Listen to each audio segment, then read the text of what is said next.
Welcome to Foundation. For more episodes, check out foundation.kr. Today we're talking to Jim Gilliam, who is the founder and CEO of NationBuilder, and he's also a two-time cancer survivor. Let's chat with him. So I always like to start at the beginning and ask where you grew up. So my family moved out to Silicon Valley when I was about 4. We'd lived in upstate New York in Woodstock. My parents were most certainly not hippies. My dad worked at IBM, so he came out to Silicon Valley to work at the Almaden Research Center. It had just been set up in Almaden. And just by happenstance, we happened to move into a subdivision, brand new, that was right across the street from this giant megachurch. And that was my introduction to the Valley. And so IBM, your dad had to have, I guess, PCs at home, right? Mm. Is that was that your first experience? Was like as a little kid, like looking and seeing like, oh, there's a PC, I should play with this. Like, how did you get involved with computers?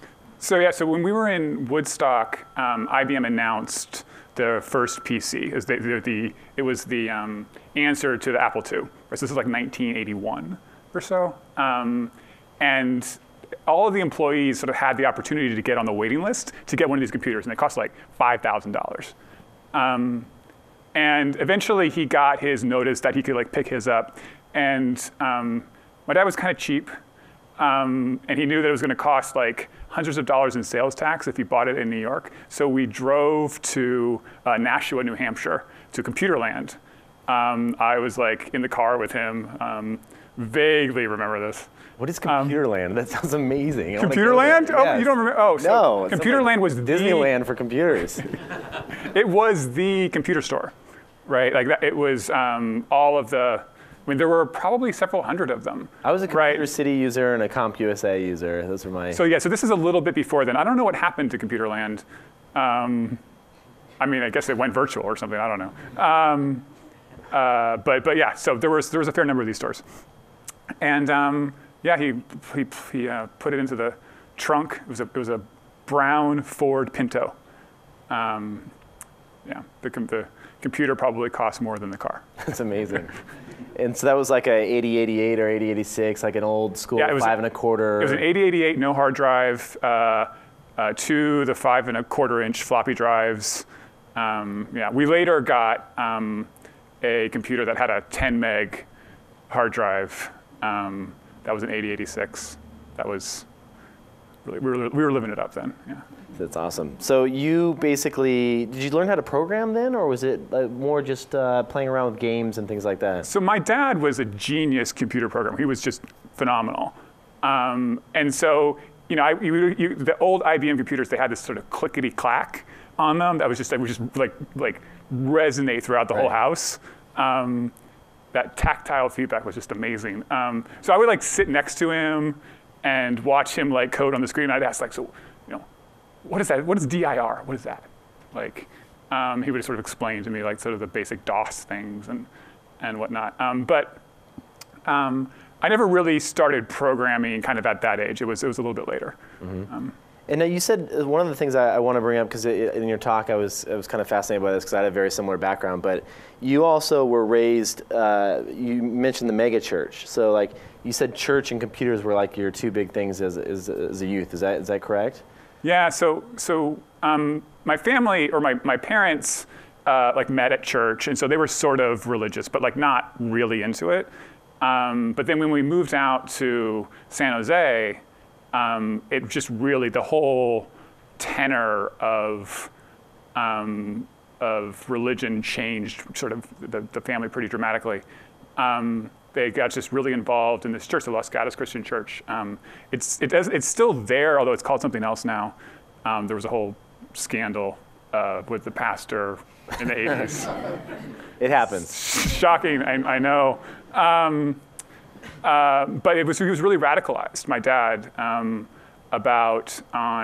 was some stuff around this guy named John MacArthur, who was he was basically like, there are all these people who think that they're Christians and they're really not. So it was just, in thinking back on it, was just a really interesting to see someone with such an amazing technical engineering mind would get so wrapped up in something as sort of mushy as faith. So that's been a kind of a fascinating thing for me, obviously. Now, did your parents allow you to go online? I know personally, I know my mom was always kind of looking over my shoulder, really concerned about like what I would find on these bulletin board systems and things like that. Like, how was that for you, and when did you first find yourself getting connected to the internet? So my parents were very strict, as you can imagine. I was homeschooled for a fair amount of time, the purpose of which was to sort of shield me from the corrupt outside world. So naturally, the online world was, I gravitated to it pretty strongly. My dad sort of let slip. Again, sort of the computers were there, and I was sort of interested, and it was interesting, but it was only when like he let slip that they could actually like talk to each other, because he had this modem that he brought home from work, and it was for the first computer that we had, the one that didn't have the hard drive, and he started playing around with it. And I started asking him sort of what it was, and he's like, "Well, it's a modem. It connects to other computers." I'm like, "Whoa, whoa, whoa, whoa. Computers can connect with each other?" Right? And that kind of set me off for a while, trying to figure out, okay, how do we, how does that actually work, and like how can I connect to other computers myself? Mm-hmm. I found Computer Shopper magazine. Do you remember Computer Shopper? The big, thick catalog. Yeah. It was awesome. Yeah. It's like 1,000 pages, and it was 99% ads for every computer mail order in the world. Motherboards, RAM prices, all that stuff. Completely. And but in the back, there were like a few handful of pages with listings of bulletin board systems, right, in all the different area codes. And by this time, we were living in North Carolina. Is when I finally got connected to the BBSs. This is probably around like 8 or 9 or 10, something like that. And I found one. I think there was only one, maybe two BBSs in Durham that I could call with a local phone call, and that was how I first got connected. And it was kind of all over after that. Yeah. So take me forward from there. Like, how did your career progress from there, like in computers? So I would spend most of my time online. I wouldn't do any of my schoolwork, my homeschool work. I kind of really. Can you just cheat when it comes to that kind of stuff? Like, I always wondered about the homeschool students. Like, do you really? You don't have to turn it in, right? Like, I guess like.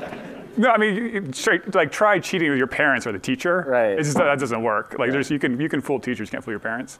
But I didn't like biology and science and physics, all that stuff. Like, I did the math well enough. I would do it quickly, and I would make them happy. They were both math majors. But then I would spend all night online, and I would like fall asleep in the middle of the day. My mom was like, "What's going on?" Right? It's like, "Oh, he's spending all night on the computer." They would take it away all the time. Same here. And I would figure out how to like unlock it. Right, and while they were gone, they had the lock. They thought that was somehow going to stop me. That's right. Right. It was just connected to a jumper inside. Yeah. It was just like you just take it off, and so then, so naturally, I got sort of more and more involved. I ended up going to Liberty University, and this is Jerry Falwell's university. If you know who Jerry Falwell is, but he's a big evangelical televangelist type person. He died a few years ago. And my parents sort of forced me into doing this. I didn't really want to, but the side effect was that when I went there, they only had 2 computers. This is 96, 95. There's only 2 computers in the entire school that had the internet. So I found them. And my first experience, the first week that I'm at Liberty, by the way, Liberty, just let that sink in for a moment, that's what the place is called. I go there, and I find the 2 computers, and remember how Netscape, in order to like edit your bookmark file, it was an HTML file, right? And so I'm sure it still is, actually. So I was editing my bookmark file on the computer in like Notepad. And the administrator of the library comes in and he's like, "What are you doing?" He like pulls me aside, right? And they think that I'm hacking the computer from editing my bookmark file. And they brought me into the other administrator, right? And they were like trying to figure out what to do with me. I'm like, you don't understand. I'm just editing my bookwork file. They have no idea what I'm talking about. And eventually, I totally break down and start crying. And they finally believe me. I'm like, what is wrong with this place? And they connected me to their new academic computing director, who had come in, and he was like the computer guy that was going to figure out how to bring computers to campus. And now all of a sudden, I had access to dozens and dozens of computers. I set the internet up for the whole campus, and I got to play around with many computers instead of just my one connected to a modem. Mm-hmm. Were you studying computer science at university, or? The computer science at Liberty was like, what? It's just not, yeah. I studied history there briefly, but I wasn't there very long because that's when I got cancer.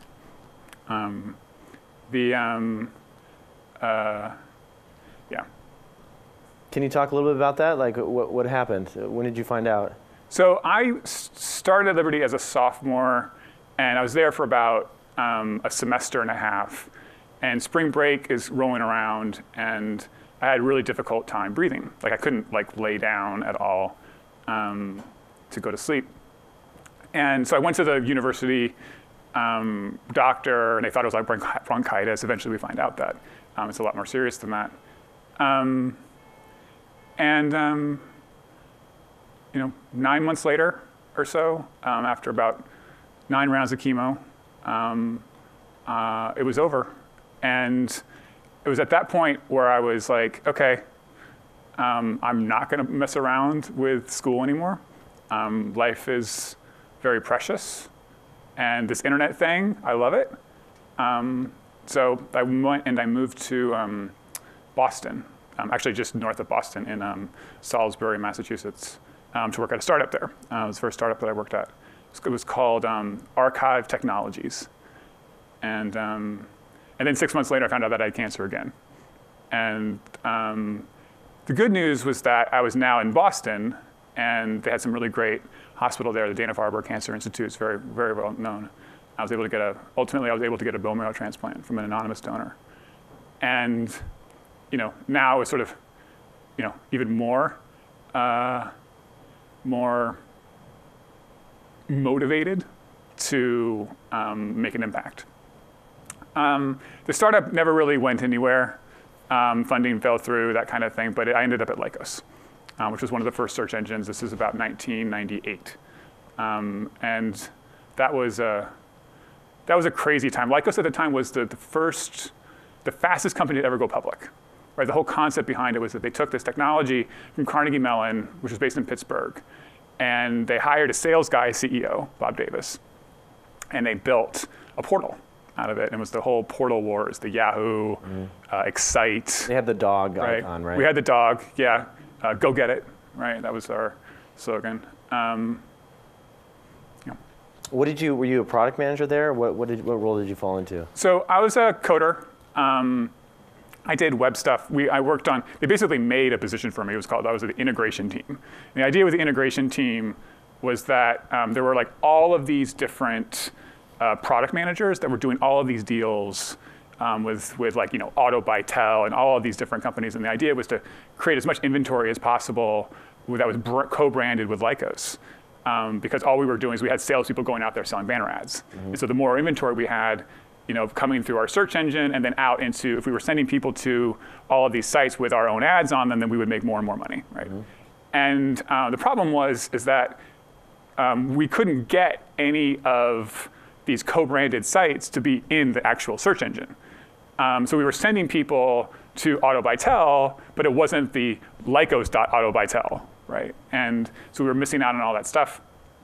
So I sort of quickly found out this was a problem. We started to do things to integrate more and more of the Lycos type properties into the search results. So there's everything from sports scores, news, all the stuff that you see now, that pops up in Google when you search for different things, all of the kind of the fancy stuff, the movie showtimes. Sure. Right, that was all the kind of stuff that we were doing. We did it, in the late 90s. Yeah. And was this, so when you were at Lycos, you said then you were re-diagnosed with cancer after you were at Lycos for a while? When I was at Lycos, I was fine. There was 2 times in that first startup right before Lycos. But by the time I got to Lycos, everything was cool. Okay. And I was cancer-free, and I stayed cancer-free for years. Yeah. And so you then focused on did you ever want to go back to school at all, or was it just like, I'm just going to... Oh, no, it was like game on. How does that change your perspective on things? Like if you're sitting there and you've gone through this, like, I can imagine like hellish, like several years of chemo and bone marrow transplant, like how did you feel different coming out of that, and what to pursue and what to spend your time on? Well, for me at that point, it was, all of society, all my parents, everyone was saying like, you've got to go to college. Right? And if you go to college, then you can get a good job. This whole idea of dropping out of Harvard and doing a startup thing was like not a thing at all. And so the whole idea that I was going to not do that and I was just going to follow my passion on the internet was like, it was not clear at all that that was going to work. So getting a job at Lycos with no college degree and like no real formal training at all, like I didn't even have a high school degree, right? High school diploma. That was sort of shocking in and of itself. And I ended up being the CTO of business.com, and I was like 22. So it was going through that and just doing it because I really loved to do it. Was exciting, but then it was only later when I realized, oh wow, I'm actually good at this. Right. And so now it matters what I do it for. How do you convince someone like a business.com, which was really well-known property back then, like to become the CTO? Like, were you constantly reading technical books? Like, how do you get your chops off? Obviously, they're looking at a whole pool of candidates when they're looking to hire someone. They have, MBAs, college grads. Like, how do you rise to the top, and then get the position? So that's a funny story. You don't apply, is what happened. When I was at Lycos, Sangam was he was like our VP of engineering, and this other guy, Shamit Baluja, who I believe actually works at Google now. He's a researcher, he's a brilliant guy. He was our chief scientist. They decided that they were going to move out to LA to be the tech team behind eCompanies. So eCompanies was one of the first incubators. It was, our big competition was Idea Lab, which is still around. And they were like, okay, well, we need somebody who actually knows how to get shit done. So that's Jim. So they brought me with them. And so we came out to LA, and the idea was that we would help all these different companies with their technology stack. And help them grow. And our big flagship company at eCompanies was business.com. We paid $7.5 million for this domain name, the most anybody ever spent on domain, right? This was Jake Weinbaum and Sky Dayton's big thing. So Sky Dayton had done Earthlink, was his big claim to fame, and Jake had come from Disney. And so we hired a team in to do business.com, and we have a big consulting firm called US Interactive. There was like 30 people that had been hired. We were paying them millions of dollars to build up this site. And we were supposed to launch, and it was a total disaster. They were nowhere, they couldn't even publish pages out. It was a total disaster. And Jake asked me to fix it. He's like, Jim, can you fix it? I'm like, yeah. He's like, okay, you have 17 days. I need a directory and a search engine. It needs to work. Otherwise, we are totally screwed. And that was the most intense 17 days of my entire life. It was insane. We had all of this. We'd built all these servers out. We had all these HP machines. We had this gigantic Oracle database server and all this stuff. This was back when the hardware to power a site like business.com cost literally millions of dollars. And so I would spend all these nights down at Exodus, which was our hosting facility in El Segundo. Racking your own servers and everything. Yep, racking the servers and reconfiguring them all to use a completely different architecture and stuff like that. And so that's how you end up being the CTO when you're a kid, is that they have no other option, and you're the only one that knows how to get it done. Where did you take it from there? What did you decide to do next? So 9/11 happened. That was the big thing for me. So this is fall of 2011 or 2001. that was the moment where I realized, oh wow, okay, I can actually do this thing. I can not go to college. Like I can be successful doing the thing that I love. Now it actually matters what I do it for. And I had absolutely no idea what that was. I'd never spent any time trying to figure out what it is that I actually cared about. I just went. So I left. The big epiphany for me was understanding that I wasn't going to know what that next thing was until my head was clear. And so I just had to remove myself from the situation, and then maybe I would figure it out. So about a year and a half or so into it is when I was getting really upset about the lead up to the Iraq War. It just it didn't make any sense to me at all. Turned out it didn't make sense, period. But because I lived in Los Angeles, I connected with a filmmaker. His name is Robert Greenwald, and he'd made a bunch of television movies. He'd won like Emmys. He had like Sally Field in his movies, and he wanted to make this documentary about the Iraq War. And so I was like, sure, I'd love to get involved. I had set up this blog, and so that was sort of my calling. He had absolutely no idea any of the tech background. It meant absolutely nothing to him, right? He just saw my blog where I'd been like obsessively documenting all the things that the Bush administration had been saying. He's like, yeah, okay, sure, you can research this documentary. I'll pay you $500 a week. And 4 really crazy, intense months after that, this is in 2003, sort of shortly after mission accomplished had been declared, we released a documentary.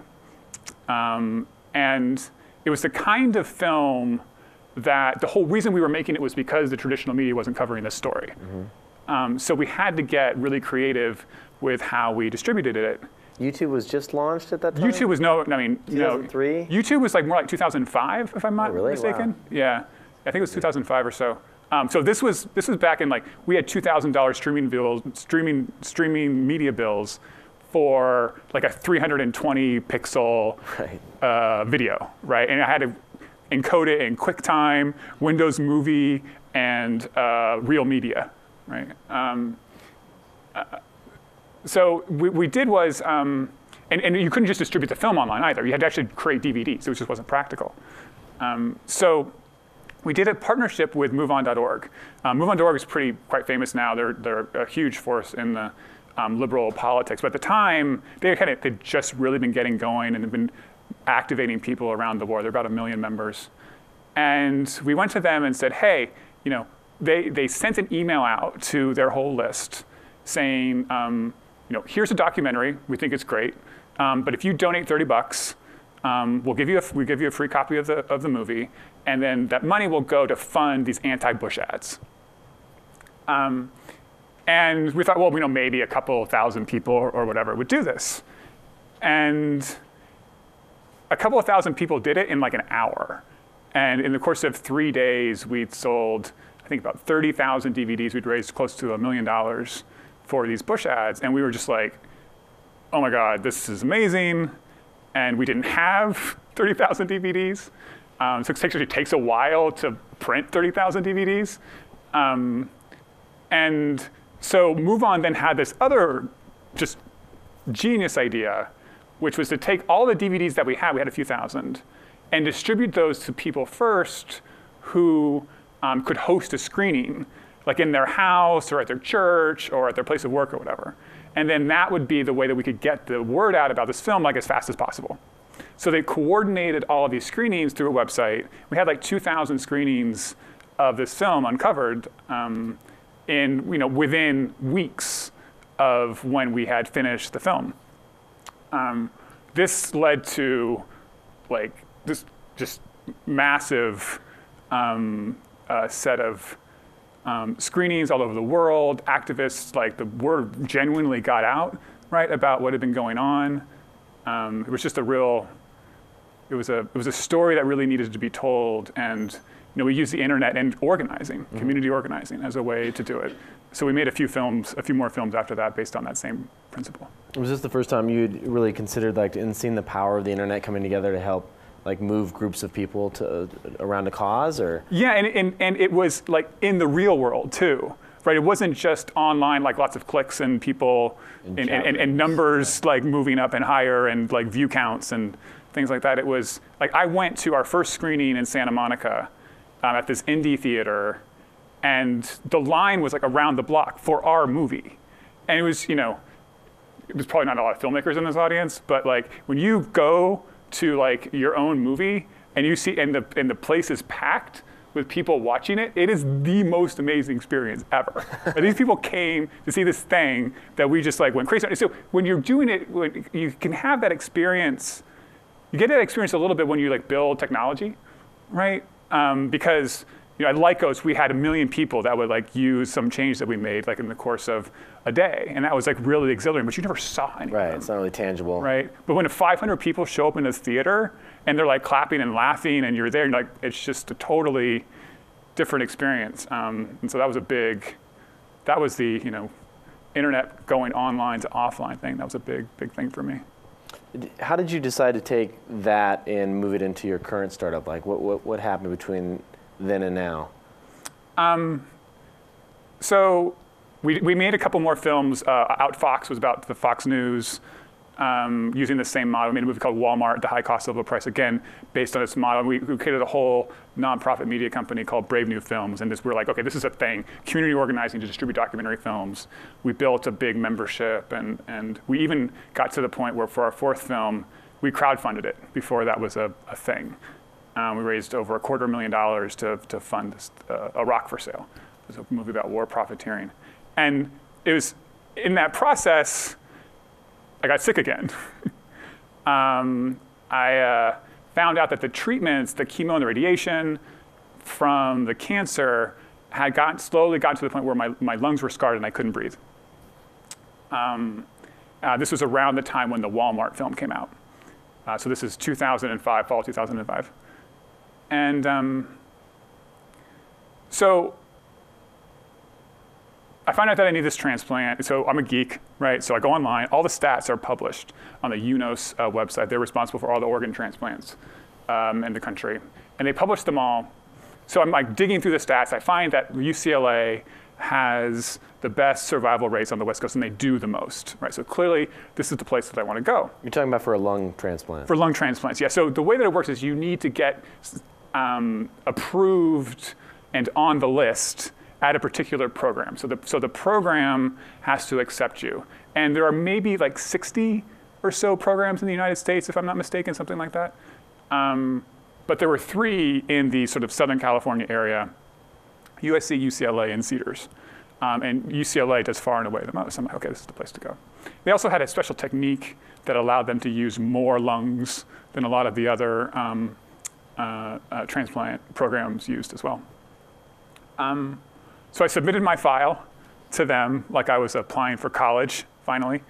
And they just took one look at it and they just said, forget it, right? You're not a good candidate. The surgery is going to be extremely difficult. You've had cancer before, right? You're probably, what happens when you get a lung transplant is they have to suppress your immune system for the rest of your life. And so you're more susceptible to illness, to things like cancer coming back. Sorry. So I was very upset about this. And so I went online, naturally. My stepmom had set up this blog called checkongym.com. And we knew this was going to be a bit of an ordeal, so she had been keeping everybody informed of sort of where we were in the process. And when we got this news that they weren't going to accept me, I went on the blog and I said, UCLA surgeons are pussies. And I went to, my friend was going to register the domain name. It was like a whole movement was about ready to get started. And one of the volunteers at Brave New Films, actually one of the women who had watched Fox News like 24/7 to help with the Outfox film. She saw this, and she first chastised me for my language, and then she sent an email to just the generic UCLA @Med Center email address, accusing them of only doing easy surgeries to artificially inflate their statistics. And then like my sister sent in an email, a few other people sent in emails, all posting in the comments of the blog saying they'd done this. So I'm like, oh, thanks guys. It's really sweet. 2 weeks later, I get a call from the scheduler at UCLA, just totally matter of fact. They're like, hey, so I need to set you up with an appointment. I'm like, what are you talking about? Right, you guys rejected me already, you must be mistaken, right? He's like, no, you're on my list, right? You need an appointment. I'm like, of course. So we don't know what's going on. I go in, I meet with one of the doctors, and they're like, yeah, everything's fine. Eventually I meet with the surgeon, right? The main guy, the person who's in charge of the whole program. And I asked him what had happened. And he said, look, I never saw your file, but I did get the emails. And they're absolutely right. This is going to be a very, very difficult surgery, which is exactly why I need to be the one who does it. And a year later, I got the transplant. And that was now just a little over 6 years ago. Wow. And that's, you go from there to wanting to jump back into a job? Like, so I worked during this whole process. So you, when we did the Rock for Sale fundraiser, I sent an email from my bed. I'm like, guys, I was telling my stepmom, I was like, I have to write a $200,000 email right now. It's like, okay, whatever.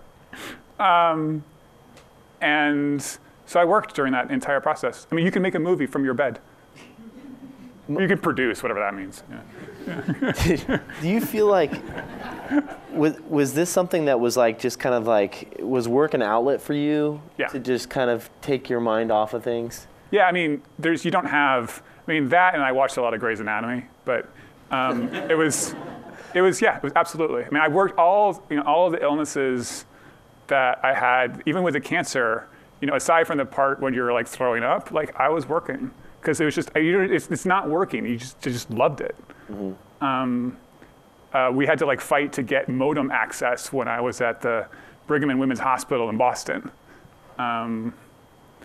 Things like that. So it's certainly, I mean, yeah, if you're sick, like, and you have any ability to sort of stay online, I know a lot of people do, but it's really helpful to kind of do something. In fact, they'll tell you, like, even if you don't have a hobby, to like pick up a hobby. Yeah, definitely. So you've created, let's fast forward to today and what you're working on now. I mean, you've created a pretty big movement, as Rick said earlier. Like, tell me about your project today. So the idea is to take, the stuff that we had done at Brave New Films with organizing people around the films, the stuff that I'd experienced in my own life with people organizing to save my life, and make it broadly accessible to everybody. So the challenge, community organizing has existed for an extremely long period. I mean, Moses was a community organizer. He's like the original community organizer, right? He's standing up to the Pharaoh. He's telling a story. He's like, get my people out of here, right? I mean, that's community organizing. And so the challenge is when you try to do this online, there's like, the technology world has created all of the individual pieces. So we've got the event tools and the email marketing tools and the CMS and the CRM and all these different things. But if you want to organize people, you have to mush it all together into something. And so because I'd had all this tech background, I could just hack it all together when I was at Brave New Films, right? But, or if you're, say, Obama, right, you can hire people, you can spend millions and millions of dollars, and you can do all this stuff. But the whole purpose of community organizing is for folks that don't have power to come together and accomplish something that they could never have accomplished alone. And the ability to do that online, the potential is just massive, except that you've got to have like all of these tech skills in order to pull it off. And so it's completely out of the reach of the average person. So what we wanted to do is figure out how could we make these tools broadly accessible. So, I mean, affordable, easy to use, all of that stuff. Bring the Silicon Valley product-oriented mindset to this problem and make it available to the whole world. Turn everybody into a leader. So is this just like a suite of tools? Like, is it everything from, a blog to a newsletter to, how to set up your Twitter account? Like, how do you figure out what kind of hand-holding do you offer and what kind of tools did you build?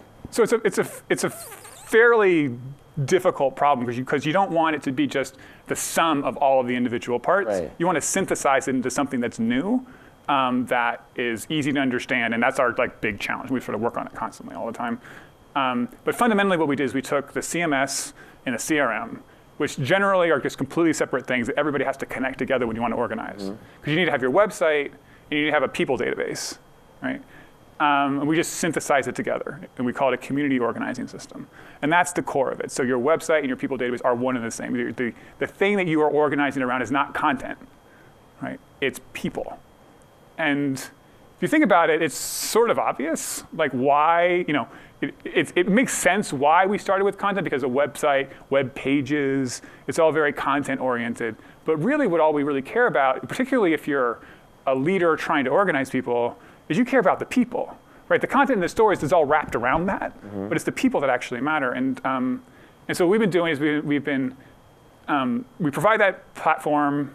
We get a lot of customers who just purely need like the basics. Like they need a website with donations and an email list. And that is actually really hard for the average person to put together without NationBuilder, right? You get like WordPress, and then you get like your PayPal account set up. You try to like hack that in, like it gets a little widget code, you like plug it in there, right? And then you go to like MailChimp or Constant Contact, and you get the little widget code, you plug that in, and you're really excited and proud of yourself. Look at this thing, I set this up, it's amazing. And then all these donations start coming in. And you're like, great, okay, so now I want to send an email to all the people who donated, thanking them. And you realize you have 3 different databases of people. That's the experience that most people have with this stuff. Yeah. And that's just the basics. So we scoop up a lot of folks just by solving that basic problem. But it goes so much deeper than that, where it's about, if you're trying to organize a movement, right? I personally can talk to a certain number of people. I can have a phone conversation with maybe a few hundred people a week. Right? But you can't build a movement if you can only talk to a few hundred people a week. So what you've got to do is you've got to find and build the leadership capacity in those few hundred people that you talk to, and then they go and they talk to other people as well. You're building tools for those people to go out and talk to the masses. Exactly, yeah. So Obama did this, at a massive scale, right? And it was extremely effective, where basically what they did is they built out this massive organization, all volunteers, almost all entirely people that weren't paid, who were able to tell a story about why they were involved in the Obama campaign, and they brought more people in. And then the trained organizers would then test people, right? They would say, hey, can you bring 10 people to the canvas on Friday, right? And if they did, they would give them a little more responsibility. They would be the Friday canvas captain, right? And then they would be responsible for a larger area, and you kind of keep building out this whole network and organization of people trying to identify who the leaders are, testing them, and giving them more and more responsibility. In order to do that, you've got to be able to hold people accountable. And it's sort of doesn't make sense that the idea that you can hold volunteers accountable, but the reason that they are there is because they want to know that they are being effective and that they are not wasting their time. And so when you're really explicit, like, okay, our goal is to get this person elected president. In order to do that, we need to get 50 million votes, or whatever it is, right? So that means that we need to win this state. In order to win this state, we need 10 million votes, right? And this region, this section, we need to get this many votes. And then your little thing that you're going to do this weekend, if we don't get 100 people that say yes, that we're going to vote, then we're screwed. And so you connect it all the way back down to something that I can do right now that I have to do, otherwise this guy is not going to get elected and like the whole world's going to come to an end, right? That's the power of organizing. And the thing is it applies to everything. And I believe that it is core to what the internet can provide.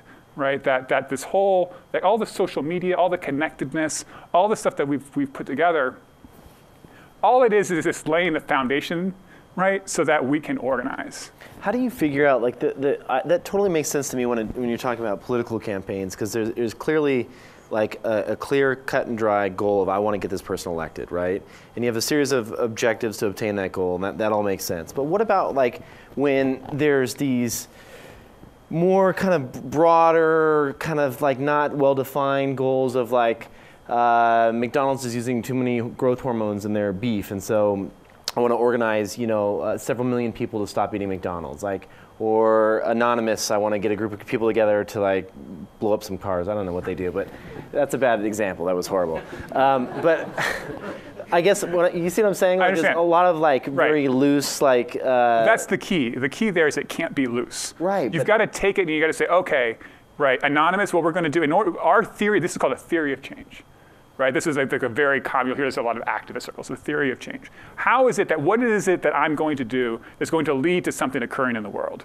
Right? So with a campaign for president, it's very clear. We're going to get this person elected. Right. That person is then going to do something that's going to change the world. Right? So for growth hormones in McDonald's food, right, the example would be, okay, if we put enough pressure on all these local Walmart's policy will then change and they will no longer buy these types of growth hormones or meet with these kinds of growth hormones. McDonald's, yeah. Right. That would be a very clear theory of change. If we get enough people to do this, and so then you can go and you can say, hey, I want you to go and get 10 people to send an email or show up at McDonald's and protest or whatever, and that's going to lead to this thing occurring. Does your tool ever get to that point to where it can be used for something outside of political campaigns? Like, I feel like that's the problem with Twitter in my mind is we have like so many, great tweets that come across that get retweeted 10,000 plus times, but there's nothing that's actionable at the end. It's just a lot of chatter. Like, how do you turn that chatter into something that's actually actionable? Do you think that your platform is going to be the way that people will be able to like go to that to organize? That's exactly the point, right? Is that what we've done is we've connected everybody, Facebook, Twitter, we've created communications channels, right, for all of this stuff to bubble up. But the next step of actually turning that into accomplishing something is the part that's missing, right? And so, yeah, that's absolutely what the purpose of NationBuilder is. And that's why you need to have the communications channels connected really closely with the people database and the websites, because the website becomes the place where you do the stuff, right? So our content management system isn't really content, it's more like these action pages, right? So we'll have like a petition page or event pages or a calendar where anybody can submit their own events, right? So the protests that are going to happen or the sit-ins or all of the screenings for all of our films, right, are all going to be coordinated through this website, and that becomes the hub. And then all of the activity happening on Facebook and Twitter and these other places, email is a big thing. Don't ever underestimate the power of email for organizing. Those all kind of come together and collapse around your site. And then you can track all of the things that are happening in your database. Will this ever be like an open marketplace where I can use my mobile phone to go in, launch the application and say, I'll take a little bit of Anonymous, a little bit of growth hormone, and choose the things that I want to become a part of, and then get notifications and pushes and alerts of this is what I need to do to actually take part in these? Or is it kind of more one-off, I have to find them? How do I find out about these various campaigns that are going on? So there's a few other sites. I mean, it's not something that we do, the discovery element of it. There are sites that do this, things like change.org sort of provide a kind of very lightweight, okay, I care about these things. Causes is something that's popular on Facebook. What we're doing is our approach is a lot more, it would be more traditionally like an enterprise software model where there are organizations and there are leaders who do this, like this is the thing that they do, is they're trying to bring people together to do it. And what we found is that it is really important that ownership over the data and the website and the whole experience is owned by the organizer, by the leader. There's a part of it is necessary, but also part of it is just purely ego, right? There's a reason why hospitals are named after people, right? And buildings and foundations have people's names on them, is that you want it to be, it's your thing, right? There's a reason why there's gazillions of nonprofits and there's not just one environmental nonprofit. But as a result, they're extremely motivated to make this thing happen, right? Because it's their thing, they are the leader. And so what we found works really well are less these sort of Tumblr-esque kinds of networks, right? And what works is individual websites powered by email lists and some social media to bring people together. And because an individual user isn't going to show up on your nonprofit website, right? Or and just be like, hey, so what's going on today? Tell me what to do. Right. You've got to reach out to them, you've got to connect with them, you've got to organize them, and you'd be like, hey, our theory of change is we are going to do this, and it's going to cause this to happen. the thing that you need to do right now is click this button and go to this thing. Right. Well, since I have you here, I want to ask you one last question, and then we can open up to open mic here for if anyone has questions. But I'm curious. I'm really fascinated by this, like these headless organizations like Anonymous. Like, what are your thoughts on this and how they operate? And like, is that like something that you study or you're curious about? I mean, yeah. So, yes, I spent a lot of time thinking about. In fact, Occupy Wall Street would be a good Right. example. There's a certain model which is nobody is a leader, right? They were actually in fact, Occupy Wall Street really embodied that principle very aggressively. Like no one is in charge, right? This radical consensus building kind of thing. And the real failure, I think, of that to really take off was because there were no leaders, right? So there was nobody ever saying like, this is the thing that we were supposed to do. I think that was a disaster. Then on the other hand, you have something like Anonymous, right? Where anybody can be a leader, right? There's just this vague like grouping and branding around it. But it looks very similar for the outside, right? As an organizing principle, like Anonymous and Occupy. But what's amazing about Occupy is that all somebody has to do is say, hey, I think this thing should happen, right? They put it out there and folks want to do it, they do it, boom, and it happens. And that sort of free marketplace of leadership is something that the internet really, really loves. And I think it goes to the DNA of those two different groups. Like the DNA of Occupy was very much out of the sort of anarchist, sort of 70s sort of kind of like culture of this radical consensus building kind of thing. Whereas the DNA of Anonymous, it's all the internet. It's like intuitive. It's kids who've grown up like, who are younger than me, who've grown up where this is the only thing that they knew, and it's just so obvious how it's supposed to happen. So that's really exciting to me. That's the model that I believe will work, and it doesn't obviously have to be right sort of the aims and the principles of Anonymous because it can apply to anything. But this idea that it's not about asking for permission. Anybody can be a leader, right? All you got to do is find the 5, 100, 1,000,000 other people that want to do this thing, and you can just go and do it. And that requires a mindset shift that's pretty dramatic. And the younger you are, the more that the internet is baked into your DNA, the more intuitive and obvious it is. And so that's what's really exciting to me about things like Anonymous. Awesome. Well, thanks for being on the show. Appreciate it. And does anyone have any questions? We have open mic. Hi, I have a question. You mentioned earlier that you had no desire to go back to your formal education and instead pursue your passion for something online-based. And I was curious, with your experience, if you had any opinion on the educational sector as a whole, especially now when we have these great tools like Coursera and Code Academy, and if you had any opinion on that in general. Yeah, I really wish I had it when I was a kid. Even if I had Google when I was a kid, it's amazing the stuff that you can learn online now. The thing that I would really look at is the unschooling movement. I was effectively unschooled just because I was so stubborn I wouldn't do what my parents told me to do. But just the thing that really pains me about the education system is that we take young kids who are fundamentally curious and excited about the world, and we teach them how to hate everything about learning, right? And as a result, like it's all about, the story we're telling them is it's all about, taking whatever it is that you might be able to stand to do for the rest of your life that's going to make you the most money. And they go to college, and they do the whole rat race thing. They take a lot of debt because it's all going to pay off ultimately in that really high-paying job, and they're going to have 2.5 kids and the white picket fence. And then they graduate, and they just find out that it's sort of not what they were told was going to happen. And then all of a sudden, everybody says, "Well, you're entitled." Oh, the kids are entitled these days, right? Well, yeah, we did what you told us to do, right? And it didn't play out that way.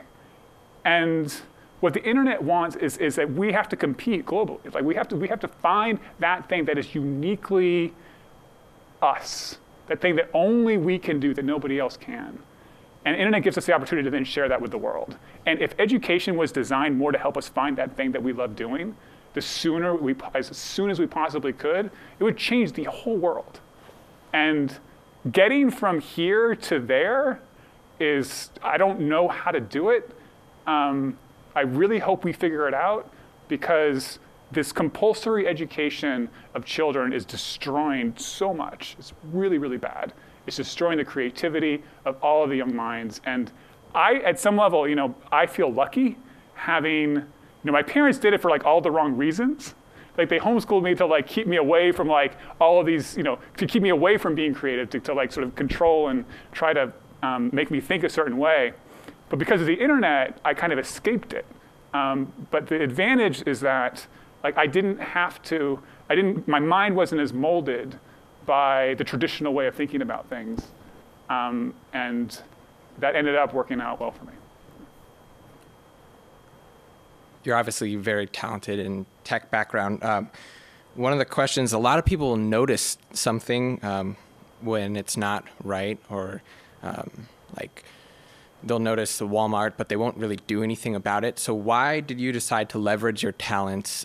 What was that real burning desire within you to actually do something about it? And just your thoughts on that. So there's something about somebody else giving you their bone marrow or their lungs that makes it extremely clear that your time on this earth is a gift. I can say that to folks, and everybody knows that they're going to die someday, right? And that's your time is precious. It's a cliche, right? It's all understood intellectually. We understand it, and so you shouldn't waste any time at all. It's completely different when like people died for that, and the debt and that I feel around it, not of money but of life, is pretty deep, and I've got to figure out how I try to repay that. So that's what I've been trying to do, and it was a lot of what the speech was about, that the internet is my religion.